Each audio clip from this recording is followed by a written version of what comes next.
안녕하세요. 저는 현재 신림에 살고 있는 65세 여성입니다. 오늘 저는 머리털 나고 난생 처음으로 저의 이야기를 남에게 털어놓아 보려고 해요. 몇 번이나 생각하다가 또 결심하다가 포기했을 정도로 힘든 내용이니만큼 모두가 끝까지 들어주셨으면 좋겠습니다. 일단 저의 결혼 생활이 무척이나 끔찍했다는 이야기를 가장 먼저 해야겠네요. 그리고 그 시작은 저희 남편부터였죠. 남편은 당시 저희 고향에서 개천에서 용났다는 소문이 퍼질 정도로 성공한 사람이었습니다. 좋은 차 끌고 와서 항상 거하게 돈을 쓰고 가곤 하는 게 전부였지만 서글서글하고 인상 좋은 그 사람을 싫어하는 사람은 아무도 없었죠. 당시 들리는 소문으로는 큰 종이 공장을 운영한다고 했습니다. 그러다가 저와 인연이 닿았고 그것들이 모두 거짓이라는 걸 결혼하고 1년 만에 알게 되었죠. 남편의 진짜 직업이 도박장을 관리하는 조폭이라는 걸 말입니다. 저는 그때 너무나 큰 충격을 받아서 당장 일을 그만두라고 소리를 질렀죠. 당신 이거 사기 결혼이야. 출근하는 척 회사 다니는 척하면서 날 1년이나 속인 거라고. 근데 뭐? 조폭? 도박장? 당장이라도 그만둬. 그만두긴 뭘 그만둬. 그만두면 누가 알아서 돈 벌어? 이제까지 너 내가 벌어오는 돈으로 먹고 살았잖아. 월급날이라고 돈 봉투 가져다주면 입이 귀에 걸린 건 너야. 종이공장 사장 돈은 돈이고 조폭 돈은 돈 아니냐? 돈이라는 건 그저 더럽고 냄새나는 다 같은 종이 쪼가리야. 평생 칼밥 먹으면서 살아도 난 떳떳한데 내가 왜 그만둬? 그렇게 떳떳하면 어머님한테 왜 비밀로 해? 고향 사람들한테는 왜 거짓말하고? 그리고 결혼 전에 나한테도 숨기고 말 안 했던 건 떳떳한 일이 아니기 때문이잖아. 당신 스스로도 잘 알잖아. 더러운 돈이라는 거. 떳떳하지 않은 직업이라는 거. 내 말이 틀려? 입 다물어. 나 열받게 하지 말고. 그런 식으로 협박하지 마. 나 당신 부하 아니야. 자꾸 이럼 어머님한테 말씀드릴 거야. 당연히 진짜 말씀드릴 생각은 없었습니다. 그저 하루라도 빨리 그런 곳과 인연을 끊으라는 뜻이었죠. 그런데 남편은 그런 저를 방에 가둬버리더군요. 여보, 이게 무슨 짓이야? 어머니한테 이르겠다며. 그러니 생각 바꿀 때까지 물 한 모금도 안 줄 줄 알아. 알았어? 아마 그게 시작이었던 것 같습니다. 자신의 뜻대로 되지 않으면 강압적으로 굴기 시작한 거 말이죠. 하지만 그 당시에 저 역시 그리 호락호락한 사람은 아니었습니다. 도망가고 이혼하자고 발악하고 맞서 싸우는 걸 택했죠. 그랬더니 남편이 방법을 바꿔서 설득하기 시작하더군요. 여보, 나 이렇게 보여도 나쁜 일은 안 해. 진짜야. 도박장이 설 때 이상한 사람들이 난동 피우는 거 관리하는 게 전부라고. 보통은 그냥 뒤에 서 있는 거고. 그게 나빠? 나쁘다는 게 아니라 위험하잖아. 그리고 사람들 인식도 그렇고. 인식이 뭐가 중요해? 나처럼 집안 한미하고 가방끈 짧은 놈이 합법적으로 이 정도 돈 벌어오는 게 가능한 줄 알아? 고향에서 왜 나 같은 놈한테 개천의 용이라고 하는데. 그렇게 구질구질한 집구석에서 이 정도로 성공하는 게 불가능하기 때문이야. 당신도 알잖아.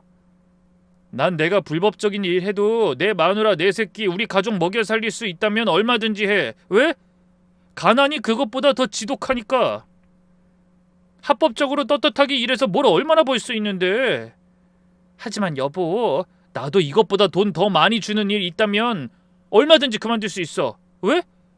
나는 가장이고 내 대에서 이런 지긋지긋한 가난 끊고 싶으니까. 똥간에서 똥을 푸라고 해도 할 수 있다고. 하지만 그거 아니잖아. 돈 많이 안 주잖아. 이렇게 부탁할게. 남편은 제 손을 잡더니 애원하듯 이어 말했습니다. 여보, 어차피 나이 들면 그 바닥에서 나와야 해. 내가 더 하겠다고 해도 안 된다고. 인생을 통틀어 보면 그런 큰 돈 벌 수 있는 기간은 잠깐이야. 어차피 우리 결혼해서 같이 살기로 했는데 나 한 번만 봐주면 안 될까? 바짝 벌어 나와서 다신 그쪽 근처에 얼씬도 안 할 테니까 날 위해서 눈 딱 감고 내가 하는 일 함구하고 응원해 줄 순 없을까? 저는 못 이기는 척 한숨을 쉬며 물었죠. 그럼 딱 얼마나 더 하고 그만둔다고 말이나 해봐. 딱 3년, 아니 4년만 바짝 일하고 그만둘게. 그때 되면 나도 더 못하고, 어? 당신 가족들도 생각하면 그 정도는 양보해 줘야지. 우리 엄마, 당신 동생들까지, 응? 정말이지. 약속했어. 나중에 딴 말하기 없어. 모두가 저를 손가락질할 수도 있습니다. 나쁜 짓을 해서 번 돈 때문에 제 의지를 꺾는 일 말이죠. 아무리 좋게 돌려 말해도 결국 돈에 이끌려서 눈 감은 건 사실이었고 저도 인정합니다. 하지만 어쩔 수 없었어요. 제게는 어린 동생들이 있었고 아픈 할머니가 계셨으니까 말이죠. 사실 제 부모는 아이만 여럿 낳아놓고 부모의 책임은 지지 않는 분들이셨습니다. 이를 핑계로 할머니가 있는 곳에 아이들만 덜렁 보내고 돈도 제대로 보내주지 않았거든요. 그런 상황에서 제가 결혼을 택한 것에는 성공한 사람이라는 부분이 크게 작용한 것도 사실이죠.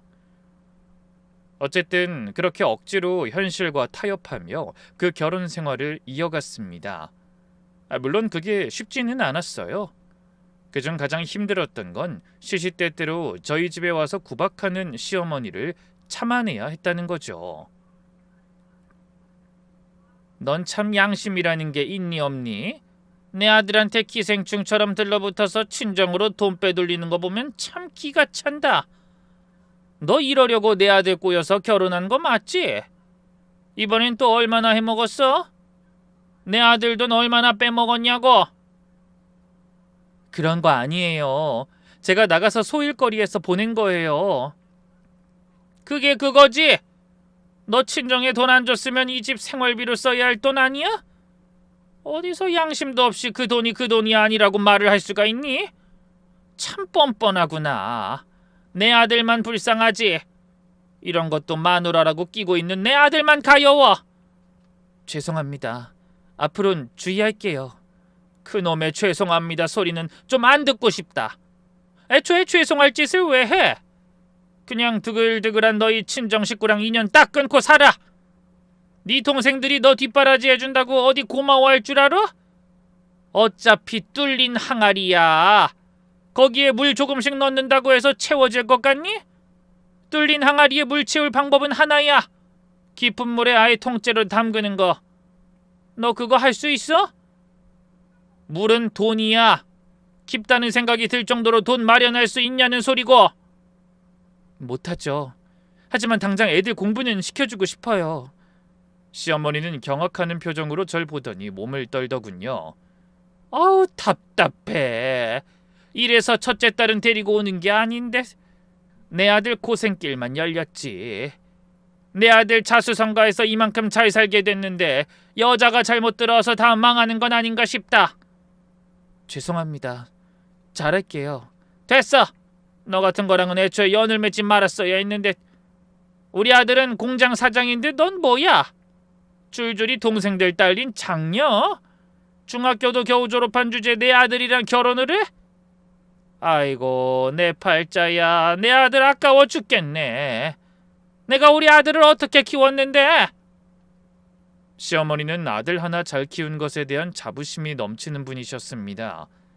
남편의 실제 직업을 종이공장 사장이라고 알고 있어서 더욱 그런 것 같았죠. 하지만 결혼해서 쭉 살다 보니 어딘가 이상하다는 느낌이 지워지지 않더군요. 왜냐하면 남편은 그렇게까지 자기 직업을 철저하게 숨기는 사람이 아니었기 때문입니다. 제가 알게 된 것도 대충 얼버무리는 부분부터였으니까요. 그런데 시어머니가 자기 아들의 진짜 직업을 모른다? 그게 이상했던 겁니다. 그러다가 나중에야 알게 된 거죠. 시어머니가 남편의 진짜 직업을 알고 있었다는 걸 말입니다. 시작은 남편의 갑작스러운 사고부터였어요.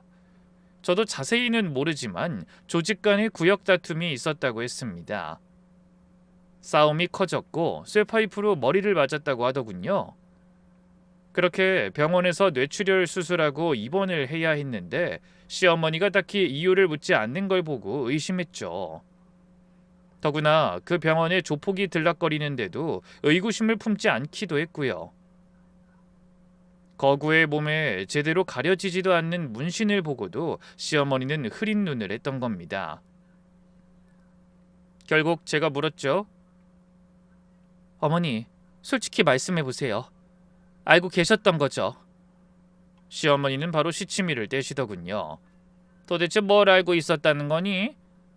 저 사람들에 대해서 한 번을 묻지도 않으시고 남편 몸에 난 상처를 보고도 모른 척하고 계시잖아요. 솔직히 말씀해 주세요. 알고 계신 거 맞죠? 뭘 말이야?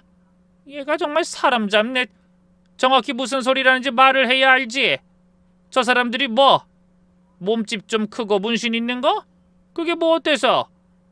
공장 다니는 사람들은 그러면 안 되니? 그리고 내 아들 몸에 상처?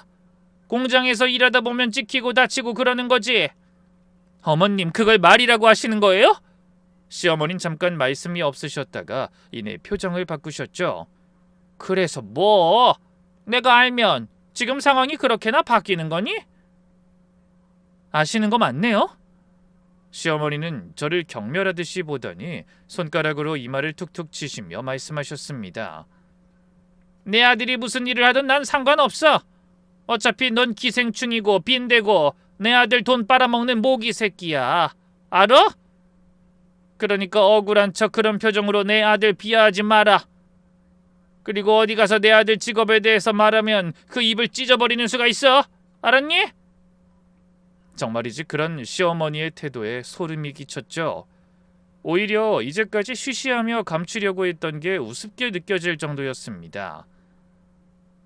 아들이 조직폭력배 일을 하는데도 걱정 하나 하지 않는다는 것도 무서웠고요. 당장이라도 끔찍한 집안과 인연을 끊고 싶을 정도였습니다. 하지만 바로 그 무렵에 제가 임신을 하면서 이혼을 해야 한다는 생각도 못하게 됐죠.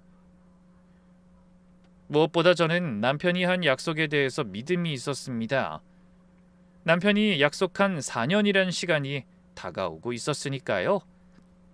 물론 안타깝게도 지켜지지 않는 약속이었습니다. 남편은 바로 말을 바꿨죠.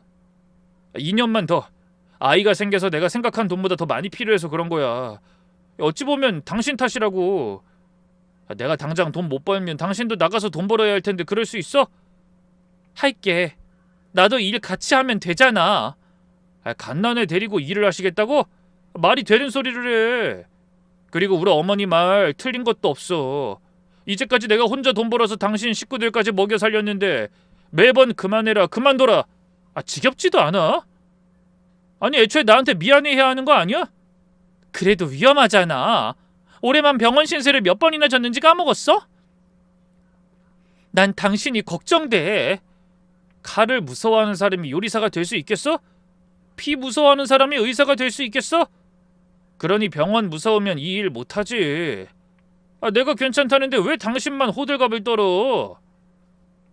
됐고 딱 2년만 더 하자. 2년 후에는 나도 하고 싶어도 못해.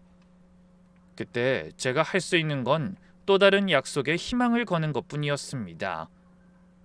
그러다 진짜로 남편이 조직 생활을 청산하게 되었죠. 문제는 그게 자신의 의지가 아니었다는 거였어요. 몸싸움을 하다 다리를 크게 다치게 되었는데 그 일로 한쪽 다리에 후유장애가 남았기 때문이었습니다. 쩔뚝거리면서도 악착같이 붙어 있었지만 결국 그 일에서 도태되게 되었죠. 그때가 결혼 6년차, 딸이 2살일 때였습니다. 남편은 그때부터 술독에 빠져 살기 시작했어요. 야, 술 가져와. 내가 몇 번을 말해. 다른 건 몰라도 술은 떨어뜨리지 말라고 했지. 여보, 당신 지금 너무 많이 마셨어. 그러다가 속 버려. 그만 마시자, 응? 이게 지금 나한테 명령하는 거야? 그게 무슨 말이야? 당신 걱정해서. 걱정? 내가 평생을 일만 하다가 이제 좀 쉬어보겠다는데 걱정? 그저 술값 아까워서 전전긍긍하는 거 내가 모를 줄 알아? 왜? 밖에서 힘들게 돈 벌어올 땐 몰랐는데 내가 집안에 들어앉아 있으니 짜증나? 그래서 내 걱정하는 척하는 거야? 그게 도대체 무슨 소리야? 내가 언제 그랬다고? 너 동생, 너희 할머니까지 내가 이끌고 왔어. 누구 덕에 학교 졸업하고 누구 덕에 살았는데 내가 좀 빠그라졌다고 감히 날 무시하고 술을 마셔라 마라 명령을 해? 확시! 당신 앞으로 내 성깔 건드리지 마. 나도 이제 더는 안 참어. 어? 남편은 그것 외에도 크고 작은 사고를 많이 쳤습니다. 나이가 들어가며 남은 거라고는 자존심뿐이었고 온몸에 들어찬 허세는 빠질 기미도 보이지 않았죠. 그래서 동네에서 사람들과 자주 시비가 붙었고 주먹질도 많이 했어요. 거짓말 안 보태고 그간 모은 돈의 대부분이 합의금으로 나갔을 정도로 말입니다. 그런데 문제는 그 주먹이 결국에 저를 향했다는 거였죠. 내가 미쳤다. 당신한테 그러면 안 되는 건데 내가 진짜 잘못했어, 여보. 미쳤어. 됐고 당장 갈라서. 나 더는 당신이란 사람이랑은 못 살아. 안 돼. 우리 딸 은주를 생각해서라도 내가 제대로 된 일자리 구할게. 구할 테니까 이번만 넘어가 주라. 다리 병신 되니까 머리가 미칠 것 같아서 그랬어. 진짜야. 처음에는 물건을 던지거나 벽을 치는 게 전부였지만 아주 천천히 폭력의 강도는 강해졌습니다. 어느 날은 갈비뼈가 부러져서 또 어느 날은 안화골절로 수술까지 하게 되었고요. 그럼에도 저는 바보처럼 남편을 떠나지 못했죠. 다리가 아프니까, 마음이 다쳤으니까 내가 아니면 이 사람은 죽을 것 같아서 우리 딸을 위해서 이런 핑계들로 스스로 고통을 연장하고 있었고요. 다행이라고 하면 우습긴 했지만 남편은 저희 딸만은 애지중지하긴 했습니다. 물론 시어머니는 그것조차 마음에 들어하지 않으셨죠. 결혼한 지 몇 년인데 겨우 딸 하나 딸랑 낳아서는 저걸 좋다고 우쭈쭈 물고 빠는 내 아들이 가여워서 어쩌나. 집안의 대를 이어줄 아들 하나는 더 낳았어야지. 에휴. 저는 싸늘한 표정으로 이렇게 대꾸했습니다. 작년에 임신했을 때 유산된 거 모르는 거 아니시잖아요. 누구 때문인지. 우리 아들이 그거 조금 때렸다고 지금 나한테 시위하는 거니? 네가 맞을만 하니까 때렸겠지. 우리 아들이 오죽하면 그랬을까? 아니 막말로 지금 너 하는 짓을 봐라. 시어미 앞에서도 똥 씹은 표정인데 내 아들 앞에서는 어땠을지 불보듯 뻔하지. 버르장머리 없는 여편네는 맞아야지. 어머님도 같은 여자면서 어쩜 그런 식으로 말씀하세요? 아무리 팔은 안으로 굽는다지만 남편이 아내를 때리는 게 당연하다고 진심으로 그렇게 생각하세요? 사실 시어머니도 오래전 시아버지의 폭력에 시달렸다고 들었어요. 남편이 늘 저를 때리고 난 뒤 사과를 할 때 그 말을 하곤 했죠. 그때 아버지를 보고 자라서 자신이 고장난 것 같다고 하면서요. 그런데 시어머니는 똑같은 고통을 겪고도 아들의 폭력은 정당하다고 말씀하셨던 겁니다. 제가 그 부분을 꼬집자 시어머니는 벼락처럼 호통을 치시더군요. 내가 소시적에 맞았다고 너랑 같이 울어주라는 뜻이야? 이게 어디 집안 어른한테 과거를 들먹이면서 가르치려고 들어? 이러니까 처맞는 거지. 내 아들이 그간 돈 벌어준 건 생각도 안 하고. 솔직히 너 때문에 쟤 반병신 된 거 아니야. 저 때문이라뇨? 그럼 너 때문이지. 매번 언제 그만두냐, 조직생활 접어라 잔소리를 오죽했어? 마누라가 안에서 바가지를 그렇게 긁는데 밖에서 생활하면서 그게 영향이 안 갔을까? 그냥 가만히 있으면서 내조나면 될 것을 울고 짜고 지랄을 하더니 내 아들 저렇게 된 거 아니야? 남편이 손으로 때린다면 시어머니는 말로 사람을 패는 사람이었습니다. 저런 말도 안 되는 논리로 모든 상황을 제 탓으로 몰고 가곤 했죠. 지금 생각해보면 그건 일종의 가스라이팅이었던 것 같습니다. 돈도 벌어오지 못하고 툭하면 마누라를 때리는 장애를 가진 아들. 바로 그 아들을 제가 떠나지 못하게 만들기 위한 하나의 방법이었던 거죠. 그러니 형편도 안 되는 걸 알면서도 아들을 낳으라고 닥달했던 거고요. 엄마, 그냥 아빠랑 이혼하고 살면 안 돼? 나 때문이라는 말은 하지 말고. 그래도 너희 아빠가 너한텐 잘하잖아. 싫어, 싫다고.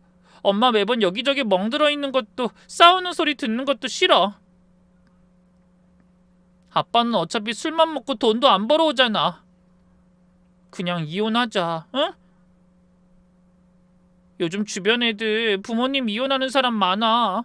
이전처럼 반에 1명, 2명 아니라고. 아무리 그래도 아빠가 있는 게 더 좋지 않아? 엄마 생각이잖아. 난 싫어. 더는 엄마 맞는 소리 듣기 싫다고. 그때 정신이 확 들었습니다. 수년이 흐르다 보니 맞는 것에 이골이 나고 습관이 되었다는 걸 깨달았거든요. 그리고 자식에게 손을 대지 않는다고 해서 좋은 아빠가 아니라는 것도 알게 됐죠. 부끄럽지만 저는 아이를 방패 삼아서 그 생활에 안주하고 있었던 겁니다. 그래서 그때부터 저는 남편과 이혼하기 위해서 싸우기 시작했죠. 물론 그 일이 쉬운 건 아니었어요. 이혼? 그래, 만약에 내가 너 때린 걸로 이혼하잖아? 그럼 내가 가만히 있을 것 같아? 가만 안 있으면? 그럼 어쩔 건데? 또 때리려고?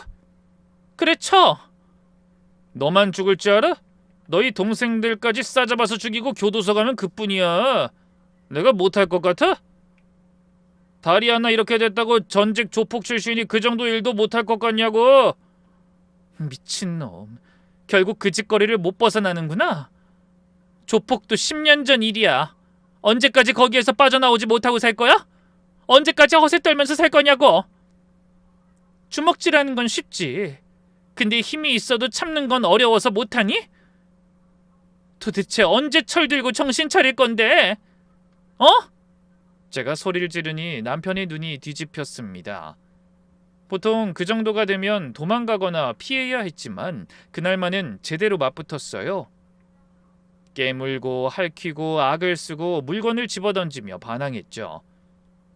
그러니 남편도 더 강하게 나왔고 머리채까지 잡아 끌더군요. 그런데 바로 그때 제 딸이 나와 저와 남편 사이를 막으며 실랑이를 하다가 머리가 찢어지게 된 겁니다. 그리고 그 일로 남편도 큰 충격을 받았는지 이혼 도장을 바로 찍어주더군요. 당신한텐 정말 미안해. 나 모르는 곳으로 가. 전화번호도 바꾸고. 좋은 사람 만나 살아. 알았어. 당신도 이제 그만 과거에서 벗어나서 현실을 살아. 우리 딸 아빠로 부끄럽지 않게. 노력해 볼게. 전화번호 안 바꿀 테니까 무슨 일 있으면 연락하고. 그럴 일 없어. 알았어. 잘 지내. 법원 앞에서 쩔뚝거리며 돌아서던 게 남편의 마지막 모습이었습니다. 그렇게 그 이후로 저는 여느 사람들처럼 평범하게 살았죠. 어느 날은 돈에 쪼들려도 다음 달이면 숨통이 트였고 살만해지면 큰돈 나가서 허리가 휘지만 또 어떻게든 사라지는 그런 평범한 삶이었어요. 재혼도 하지 않았습니다. 어린 딸에게 상처를 준 것을 갚아가는 것에만 초점을 뒀으니까요. 다행히 딸은 잘 자라줬습니다. 고등학교 졸업하고 공부도 제법 잘해서 서울에 있는 4년제 대학도 들어갔죠. 그래서 지금 있는 지역으로 이사까지 따라온 거였고요. 그런데 딸이 대학 졸업과 동시에 돌연 결혼을 하겠다고 한 겁니다. 저는 너무나 큰 충격을 받았죠. 그러니까 너 처음 사귄 사람이랑 결혼을 하겠다는 거야? 응, 내 꿈이었어. 첫사랑이랑 결혼하는 거. 엄마도 허락해주면 좋겠어. 얼마나 만났는데? 7개월 정도? 사귄 것도 처음이고 좋아하는 마음도 처음 생겼거든. 아무리 그래도 사람을 좀 만나보고 결정해야지. 요즘 시대 어떤 누가 그러디. 난 빨리 결혼하고 싶어. 그리고 요즘 시대 사람들은 결혼 너무 늦고. 동네 할머니들이 말하는 거 봐. 나이 들어서 결혼하는 것 자체를 싫어하시잖아. 그건 그 사람들 이야기고 요즘 애들이 결혼을 늦게 하고 싶어서 늦게 해? 다들 대학 교육까지 받아서 일하고 돈 모으느라 그러는 거잖아. 집 한 채 사려면 두 사람이 일해도 10년을 넘게 갚아야 하는데 마음만 있다면 결혼하고 단칸방에서부터 시작하면 그만이다. 이런 사람들이 단칸방에 요즘 얼마나 하는지 알기나 할 것 같아? 웃기는 소리들 하고 있어. 엄만 내가 결혼하는 게 싫어? 어떤 사람인지 보지도 않고. 싫어. 결혼은 네 인생이 없어지는 거야. 다른 애들은 일하고 꿈 찾아갈 때 넌 아이 찾아다니고 밥만 하게 될걸? 그래, 뭐 언젠가는 결혼하게 되겠지. 하지만 그건 네가 원하는 게 확실해졌을 때 선택해야 할 문제야. 근데 사회생활 한번 안 해보고 덜컥 결혼? 난 내 딸이 그렇게 안 살았으면 좋겠어. 언제든지 혼자서 일어날 수 있는 사람이 결혼하는 거야. 외롭고 힘들어서 누군가한테 기대고 싶을 때 결혼하는 게 아니라. 엄마, 그런 거 아니야. 진짜 좋아서 결혼하려는 거지. 안 돼. 엄만 절대 너 성급하게 결혼하는 꼴은 못 봐. 저는 딸의 결혼을 적극적으로 반대했습니다. 적어도 사회생활을 좀 해보고 결정을 하라고 했죠. 다행히 제 딸은 그 말을 거부하지 않고 받아들이더군요. 하지만 정확히 취직하고 1년 후에 결혼 이야기가 또 나왔던 겁니다. 자식 이기는 부모 없다고 제 고집은 딱 거기까지였어요. 사회생활하고 다른 사람들 사는 거 보고도 결혼이 하고 싶다면 말릴 이유가 없었죠. 그런데 인사를 온 예비사위의 행동이 자꾸만 거슬리더군요. 딱 꼬집어서 말할 수는 없지만 뭔가 찜찜한 게 있었던 겁니다. 이를테면 같이 식사를 하는데 종업원에게 거기 물 좀 따뜻한 거 없어? 이 반찬도 더 가지고 오고 라며 반말을 툭툭 하는 식이었죠. 그리고 길을 걷다가 쓰레기를 바닥에 그냥 버리더니 청소부들의 일거리가 줄지 않게 한다며 농담을 던지는 겁니다. 단순한 가정교육의 부재로 보일 수 있어도 저는 다시 한번 딸의 결혼을 만류했죠. 아무리 생각해도 걔랑 꼭 결혼을 해야겠니? 엄마는 좀 그래. 딸은 한숨을 쉬더니 짜증 섞인 목소리로 이렇게 말했습니다. 엄마 또 왜 그래? 언젠 사회생활 좀 해보면 내 뜻대로 해도 된다고 했잖아. 엄만 그냥 내가 결혼하는 게 싫은 거 아니야? 자꾸만 색안경 끼고 보니까 그렇지. 걔네 집 우리 집보다 훨씬 잘 살고 직업도 좋아. 엄만 그런 건 안 보여? 내 입장에선 가뜩이나 집안 차이 나서 스트레스 받는데 엄마까지 이러면 내 기분이 어떨 것 같아? 알았어. 엄마가 노파심에 그랬어. 노파심에. 결국 결혼을 승낙했는데 결혼 준비가 시작되니 딸이 저와 거리를 두더군요. 원래부터 따로 살긴 했지만 몇 달 내내 저희 집에 한 번을 찾아오지 않았던 겁니다. 더구나 전화도 받지 않았고요. 제가 뭐 실수라도 한 게 있나 싶어서 딸이 당시 자취하던 곳까지 찾아갔죠. 그런데 그곳에서 예비 사위와 마주쳤고 그 이유를 알게 된 겁니다. 장모님이 예전에 저랑 결혼하는 거 반대하셨잖아요. 그게 지금 무슨 소리야? 예전에 반대했던 거? 네. 저 그때 진짜 많이 서운하고 화 많이 났어요. 그래서 제가 장모님이랑 적당히 거리 두라고 했던 거고요. 솔직히 자식은 독립하면 놔주셔야지 잡고 있는 거 웃기지 않으세요? 자네 지금 무슨 말을 하는 겐가? 그땐 나이도 너무 어렸고 대학도 갓 졸업했을 때니까. 됐고. 어쨌든 저 싫다고 거부하신 거 맞잖아요. 그리고 제가 안부 인사 드리러 갔을 때 바닥에 쓰레기 버리고 종업원들한테 반말 좀 한 걸로도 싫다고 하셨다면서요? 기가 차서. 누가 보면 장모님이 재혼하는 줄 알겠어요. 딸이 결정하고 선택했는데 굳이 분란을 만드셨어야 했나요? 저는 말문이 막혀서 입만 벌리고 있는데 예비사위는 이렇게 덧붙였죠. 앞으로 말도 없이 수시로 여기 드나들지 마세요. 몇 개월 후면 따님은 저희 집 식구니까요. 뭐 저런 놈이 다 있나. 속이 뒤집어지고 열불이 났습니다. 하지만 한편으로는 제가 너무 심하게 반대를 했다는 생각도 들었죠. 이미 다 큰 성인인데 제가 딸의 발목을 잡고 있었을지도 모른다고 말입니다. 그래서 그때부터는 신경을 끄기 위해 노력했어요. 딸이 선택한 결혼을 존중하고 저와 거리를 두는 걸 받아들일 생각이었죠. 그렇게 시간이 흘러 딸은 결혼식을 치렀고 신혼집으로 입주를 앞두고 있었습니다. 거의 1년 만에 저희 집에 찾아와 하루를 묵었고요. 그때 저는 조심스럽게 물었죠. 김서방이 나랑 연락하는 걸 좋아하지 않는 거 맞지? 딸은 잠깐 고민하더니 고개를 끄덕이더군요. 자길 반대한 게 자존심 상한데 꼭 자기가 빌고 빌어서 하는 결혼처럼 느껴진다면서. 그럴 수 있지. 다른 건 엄만 다 괜찮아. 근데 너한테 잘해주긴 하니? 응, 나한테 진짜 잘해줘. 그래, 뭐 그거면 됐다. 너만 잘 살면 엄마는 다 괜찮아. 딸은 그때 눈물을 흘리며 저를 안아줬죠. 미안해 엄마. 그리고 지금까지 잘 키워줘서 고마워. 꽤 오랜 시간 거의 연락을 끊고 살았지만 어쨌든 천륜이었습니다. 쉽게 끊어지지 못하는 부모 자식이었죠. 그러니 딱 하루 몇 마디의 말로 그간의 오해와 서운함을 모두 풀어낼 수 있었던 거고요. 딸은 천천히 기회를 보면서 김서방과 제 사이가 가까워지도록 노력하겠다고 했고 제게도 수시로 연락을 주겠다고 했습니다. 전 그것만으로도 충분히 안심했고요. 그런데 신혼집 입주하고 첫날 온 문자가 뭔가 이상했습니다. 앞뒤 설명도 없이 덜렁 나 연락 없어도 절대 찾지 마 라는 게 전부였거든요. 걱정이 돼서 바로 전화를 했는데 받지도 않았습니다. 그래도 하루 이틀은 대수롭지 않게 생각했어요. 그런데 희한하게 이후로 꿈자리가 뒤숭숭했죠. 시어머니가 자꾸 꿈에 나와서 제 딸 옆에서 눈물을 흘리고 계셨거든요.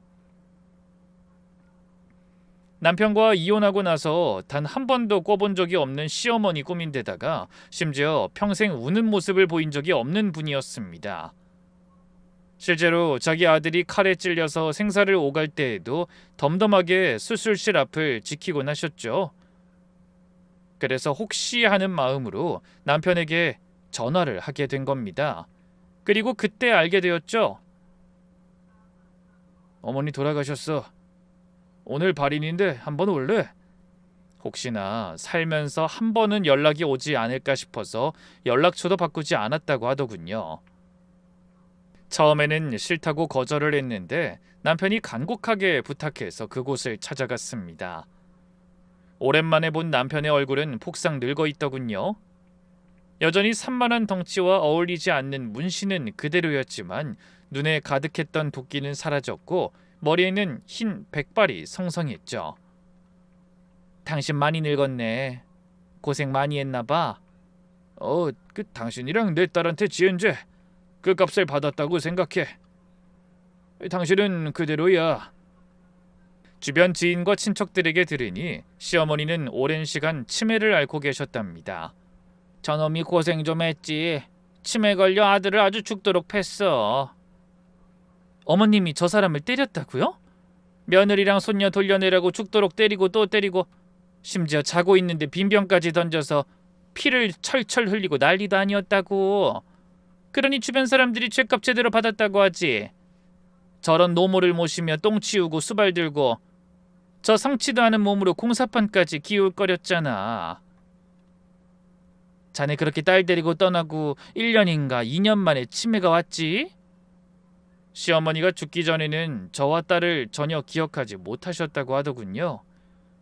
하지만 돌아가시기 3년 전까지는 아들만 보면 발작하듯 그렇게 때렸다고 했죠.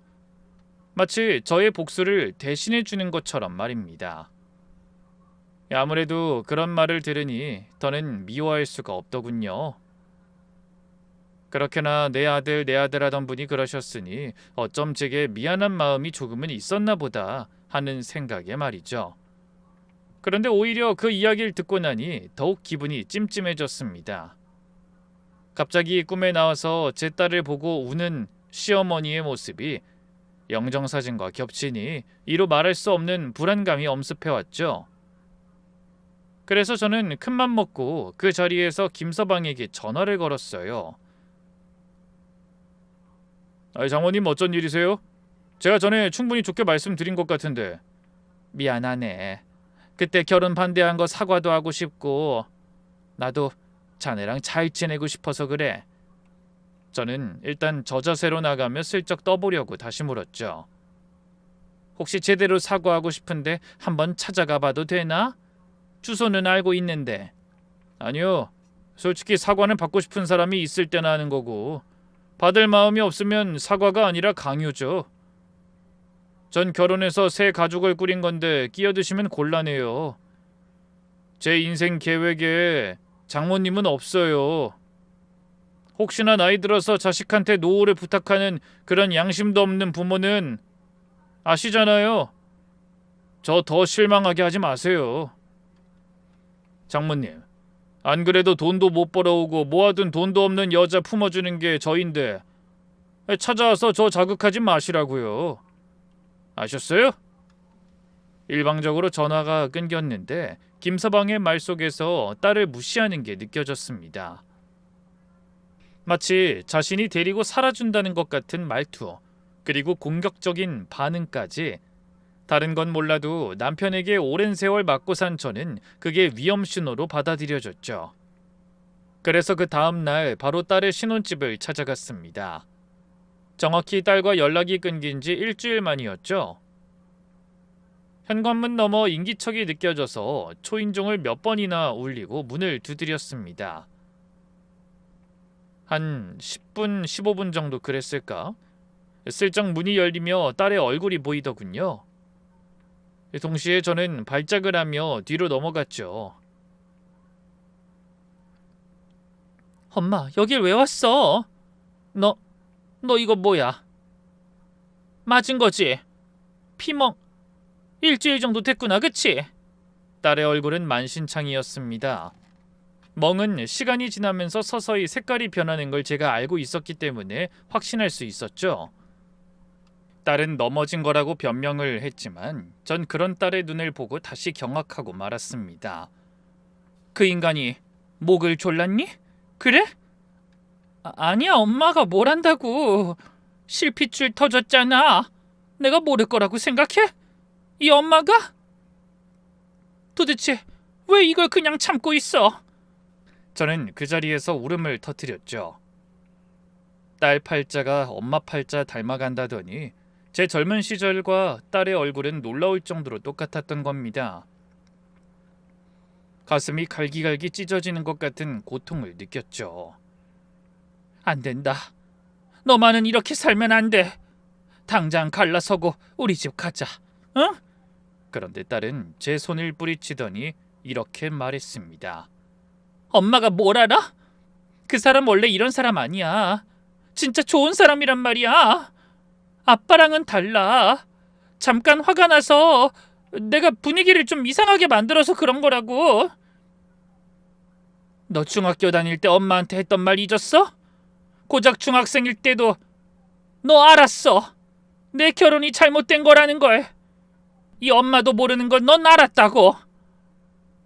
근데 지금은 모르겠니? 처음이야. 그리고 실수라고 했고 그 뒤론 정말 안 때려. 진짜야. 아빤 처음부터 주먹으로 때린 줄 알아?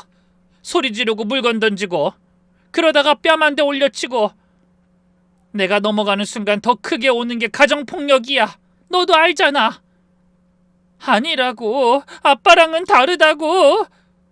엄마 가. 내 결혼에 왈가왈부할 자격 없어. 그러려면 적어도 나보단 똑바로 살았어야지. 엄마 결혼 실패했다고 나까지 그런 법은 없거든? 가! 저는 딸의 손에 등을 떠밀려가며 결국 그 집에서 쫓겨나고 말았습니다. 그러면서도 한동안 그 집 앞을 떠날 수가 없었죠. 하지만 확실한 건 지금 딸에게 무슨 소리를 해도 듣지 않을 거라는 거였습니다. 저 역시 오래전 그랬으니까요.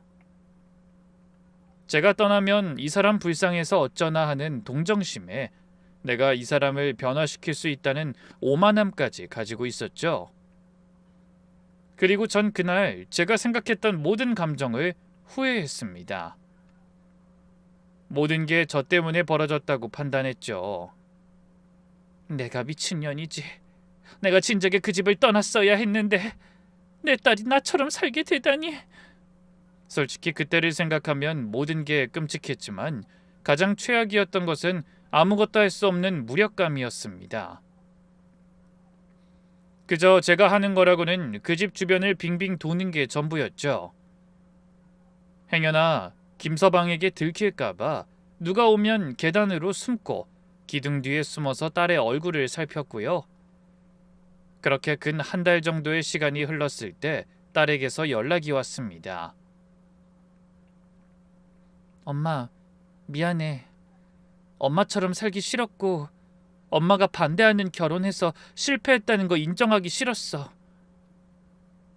별거 없는 자존심에 이 꽉 물고 살았는데 괜찮아.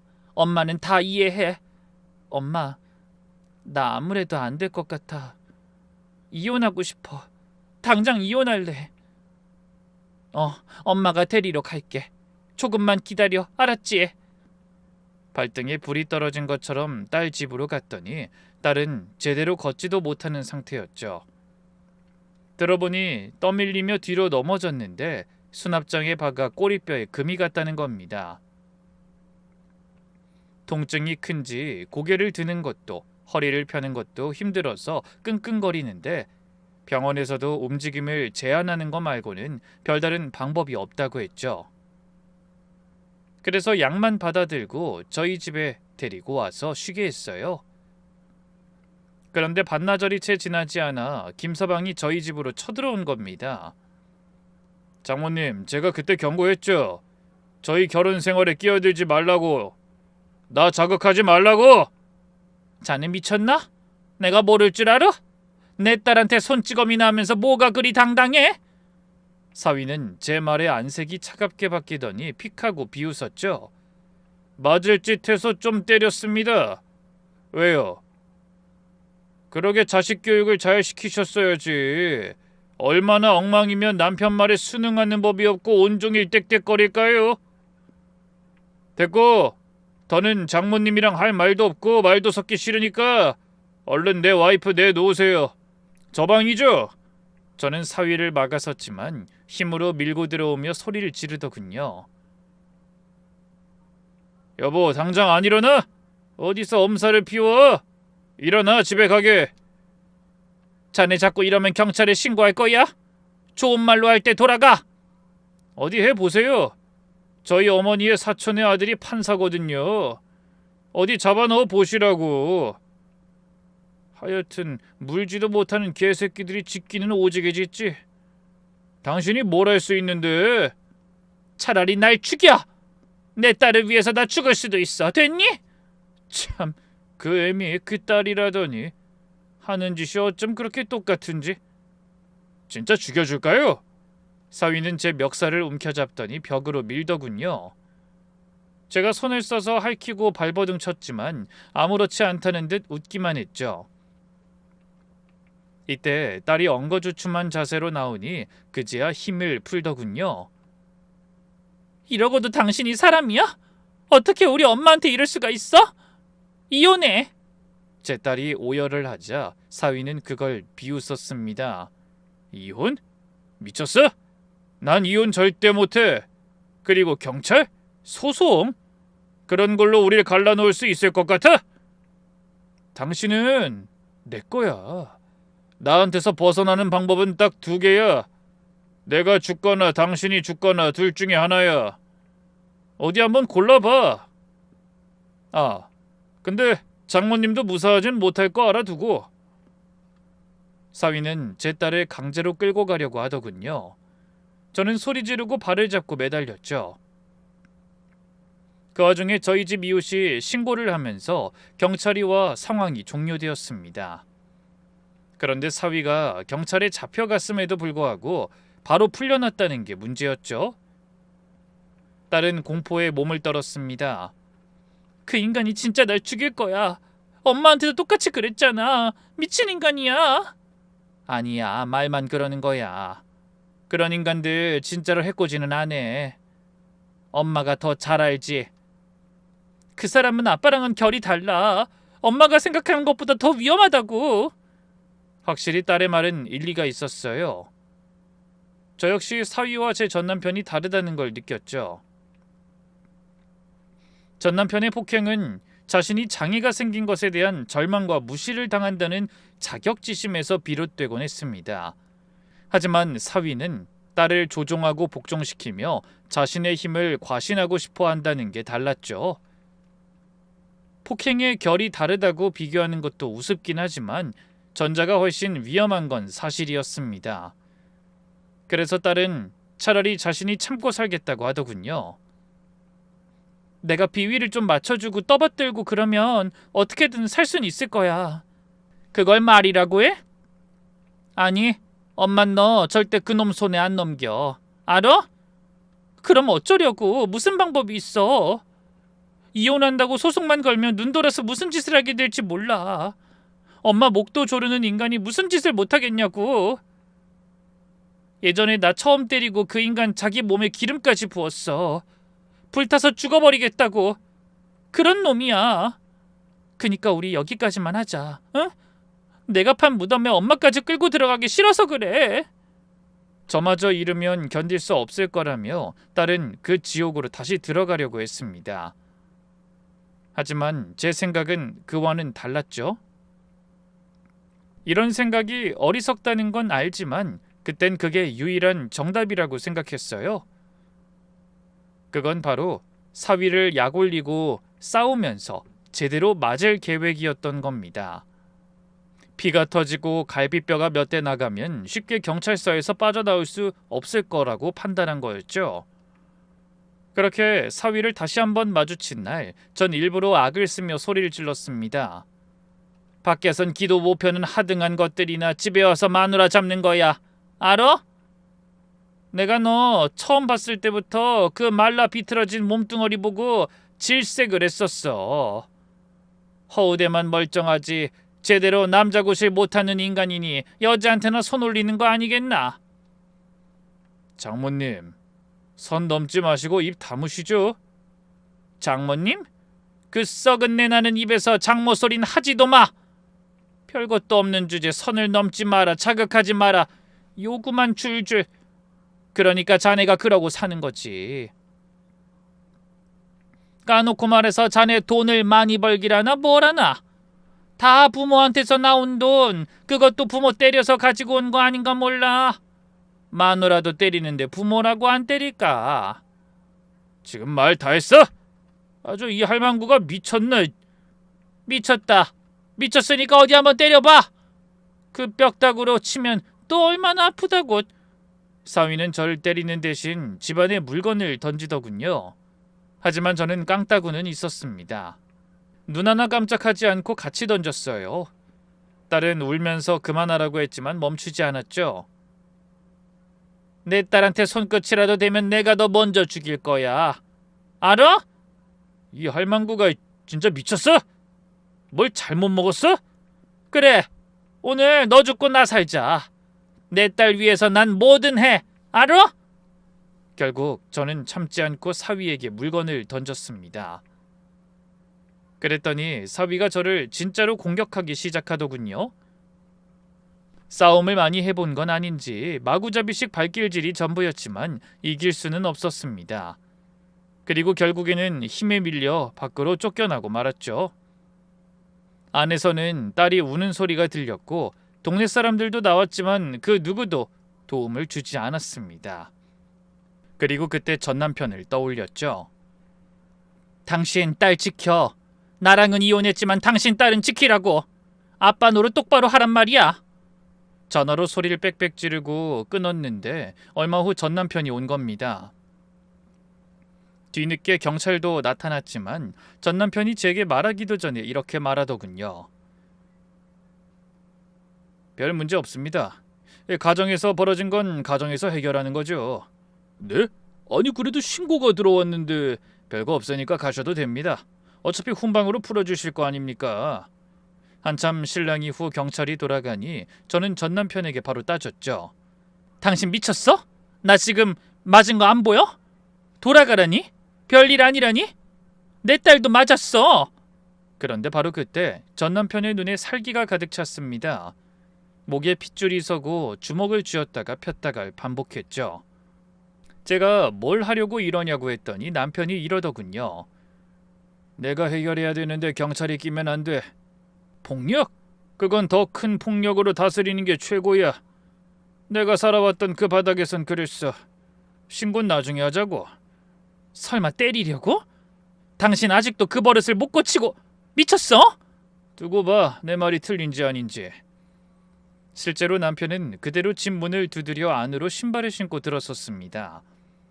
딸이 우는 거 그리고 사위를 한 번씩 보더니 천천히 앞으로 걸어갔죠. 사위는 당황해서 절 보며 물었어요. 이 사람 누구? 그때 제 딸이 고개를 들더니 놀라서 말했습니다. 아빠? 아빠라니? 장인어른? 이혼했다는 그? 처음 뵙겠습니다. 내 사위라고. 남편은 반갑다는 듯 악수를 청했고 사위는 얼결에 악수에 응하는데 그대로 주먹이 얼굴에 꽂히더군요.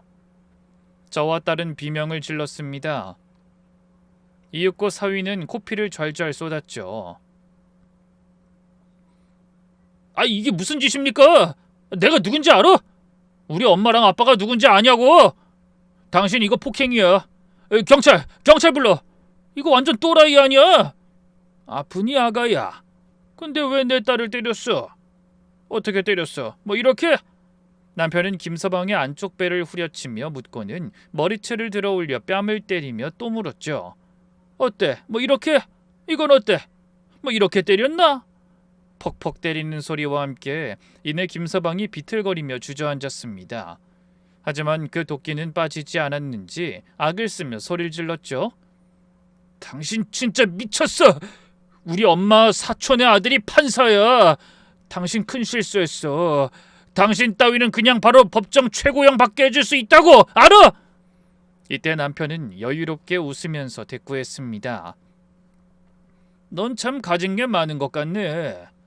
엄마, 아빠, 사촌의 아들? 좋은 집안의 학벌도 가지고 있을 거고 그럴듯한 직업도 가지고 있고. 맞아? 그래 어쩔래? 적어도 당신 딸보다는 많아. 내가 겨우 데리고 살아줬더니 감사를 모르고. 근데 아가야, 가진 게 많은 사람은 몸을 사려야지. 그러다가 나 같은 사람 만나면 넌 가진 거 다 두고 세상 하직하게 되는 수가 있다. 하! 당신 같은 사람이 뭔데? 아, 전직 조직 출신? 나도 들어서 알아. 별것도 아닌 게. 아니, 난 이제 그거 아니야. 그저 딸 하나 있는 노가다 하는 박씨야. 하루 벌어 하루 먹고 사는 절름발이 박씨. 쓸쓸하게 명절을 보내는 독거노인. 그게 나야. 이게 무슨 뜻인 줄 아니? 난 잃을 게 없다는 거야. 가진 게 많은 놈들이 가장 부러워해야 하는 놈이 바로 나라고. 그 이후로는 글로도 차마 적지 못할 정도로 끔찍한 일들이 벌어졌습니다. 사위는 마치 종이 인형처럼 바닥에 굴러다녔다고 해야겠네요. 양쪽 눈은 부어올라서 거의 뜨지도 못했고 치아도 몇 개가 빠졌죠. 이내 사위는 피범벅이 된 상태로 잘못을 고했습니다. 죄송합니다. 다시는 안 그래요. 다시. 이혼? 이혼해줄 거야? 내 딸이랑 이혼할 거냐고. 네, 당연히 해요. 합니다. 만약에 지금은 한다고 했다가 나중에 딴소리하면 그땐 너희 집 장례를 연속으로 치르게 해줄게. 남이나 마찬가지인 판사 나부랭이가 부조는 넉넉히 해줄 거다. 알겠니 아가? 합니다. 이혼해요. 진짜로 할 겁니다. 사위는 기어가는 목소리로 저와 제 딸에게도 사과했습니다. 장모님 죄송합니다. 한 번만 용서해 주세요. 여보 나 한 번만 봐주라. 응? 더 맞기 싫어서 마음에도 없는 사과를 했다는 걸 모르지 않지만 더 맞으면 죽을 것 같아서 알겠다고 하고 말았죠. 물론 그 이후에 전 남편은 경찰 조사를 받아야 했습니다. 저와 딸도 똑같이 사위를 고소했지만 전 남편이 징역을 사는 건 피할 수 없었고요. 그만큼 김서방의 상태가 말이 아니었기 때문이었습니다. 그래도 한 가지 기쁜 소식은 김서방이 이혼을 받아들였다는 거였죠.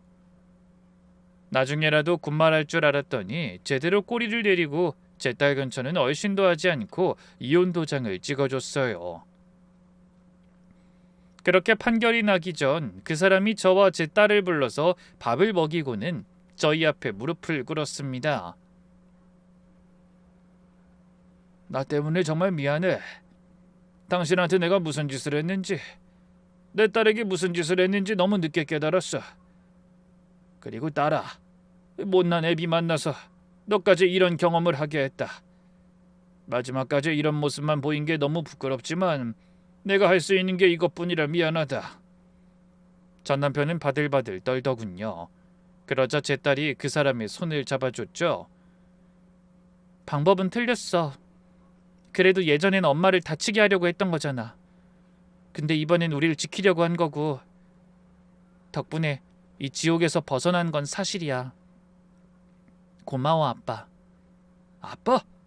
날 아빠라고 해주는 거야? 그럼 아빠를 뭐라고 불러? 딸의 아빠라는 말에 전 남편은 오열을 했습니다. 그 인간 눈에서 눈물이 그야말로 쏟아져 내렸죠. 저도 딸도 그 사람과 함께 울었습니다. 물론 함께 울었다고 해도 실제로 그 사람이 변했다고 해도 제가 그 사람을 용서한 것은 아니었어요. 과거는 과거일 뿐이라고는 하지만 제게는 딸의 미래가 더 중요했으니까 말이죠. 다시 또 그 사람을 용서하는 모습을 딸에게 절대 보여주고 싶지 않았거든요. 그래서 딸은 종종 면회를 갔지만 저는 아니었습니다. 딸을 지켜준 것에 대한 고마움만 간직하고 있을 뿐이었죠.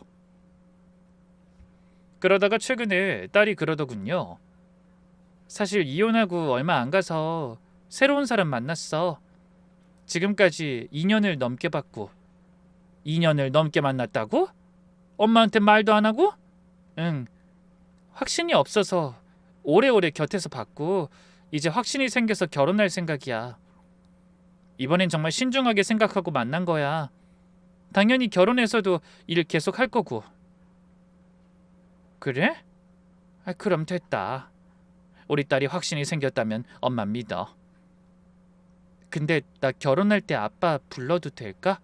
당연하지. 그럼 안 부르려고? 평생 안 해본 아빠 노릇은 하게 만들어야지. 그 망할 인간. 고마워, 엄마. 1년 반이 넘는 시간 동안 면회를 가면서 다시 처음부터 쌓아 올린 부녀지간이었습니다. 내심 각오는 하고 있어서 아무렇지도 않은 척 허락을 했네요. 무엇보다 딸의 기억에 아빠라는 존재가 더 이상 저를 때리는 사람으로 남아있지 않아서 다행이라고 생각했습니다. 그리고 전 남편도 이전과는 달리 행동 하나하나를 조심하니 걱정은 되지 않았고요. 여보, 이거 옷 어때? 신부랑 같이 걸을 때 속도는 어느 정도로 해야 하지? 내가 왜 그쪽 여보야? 알아서 해. 에이, 한 번만 봐주라. 넘어질까봐 무서워서 그래. 그쪽이 무서운 것도 있어? 칼도 병원도 피도 안 무섭다는 양반이? 그러게. 딸이 망신당하면 좀 그렇잖아. 드레스라도 밟으면 어째? 아유, 다 늙어서. 허리 좀 세우고 걸어. 그 망할 문신도 좀 가리고. 전 남편은 그날로 문신을 지워버렸습니다. 몸 안쪽까지는 못 지웠지만 눈에 보이는 건 조금씩 수시로 가서 지우는 것 같았죠. 그리고 딸이 소개해준 예비사위 얼굴도 봤는데 인상도 선하고 말도 곱게 하는 게 썩 마음에 들더군요. 무엇보다 제 딸의 반응이 확실히 달라졌죠. 결혼해서 별로면 뒤도 안 돌아볼 거야. 난 엄마랑 아빠가 지켜줄 거니까. 그치? 그럼 이 엄마만 믿어. 저는 딸의 변화가 가장 기쁩니다. 하지만 그 변화가 있기까지 너무 많은 고통을 겪었다는 걸 모르지 않죠. 가정폭력에 노출된 아이들이 제대로 자랄 수 없다는 걸 그 일을 통해서 저는 깨달았습니다. 겉으로는 다 잊고 사는 것처럼 보여도 속은 그렇지 않다는 것도요. 낮은 자존감에 자책하며 스스로를 돌보지 못하고 남의 말에 휘둘리고 포기도 빠르다는 걸 말이죠. 그러니 부디 저와 비슷한 상황에 놓인 분들이 있다면 아이를 위해서 견딘다는 바보 같은 말은 하지 않으셨으면 좋겠습니다. 오로지 아이를 위해 하루라도 빨리 벗어나셨으면 좋겠네요. 제 이야기 끝까지 들어주셔서 감사하고 8월에 저희 딸이 결혼하는데 이번엔 부디 잘 살라고 축복해 주셨으면 좋겠습니다. 끝으로 모든 가정에 평화가 가득하길 바랍니다.